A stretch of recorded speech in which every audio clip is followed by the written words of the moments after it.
నమస్తే, welcome to TV 786. మైనార్టీల సంక్షేమమే మా లక్ష్యం. ఇక వివరాల్లోకి వెళ్తే, ఇది హైదరాబాద్ రోడ్ల దుస్థితి. నడి రోడ్డున నడ్డి విరుగుతోంది. అంబర్పేట్ గాంధీ బొమ్మ వద్ద ఫ్లైఓవర్ కింద రోడ్డు పరిస్థితి రోజురోజుకీ దారుణంగా తయారవుతోందని స్థానికులు తీవ్ర ఆవేదన. ప్రతిరోజూ 5 నుంచి 6 మంది వరకు ప్రమాదాలకు గురవుతున్నారని, ఇది మెయిన్ రోడ్ అయినప్పటికీ ఎందుకు పట్టించుకోవడం లేదని ప్రజలు సంబంధిత అధికారులను ప్రశ్నిస్తున్నారు. ఫ్లైఓవర్ కింద భాగం మొత్తం గుంతలతో నిండి ఉంది.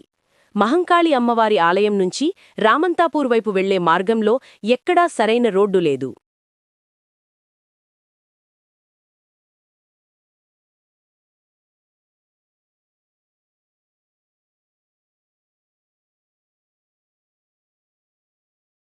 సో ఇవ్వండి ఇవాళ బులెటిన్ అప్డేట్స్. మరో బులెటిన్ అప్డేట్ లో మళ్ళీ కలుసుకుందాం. అంతవరకు చూస్తూనే ఉండండి టీవీ 786. సో ఇవ్వండి.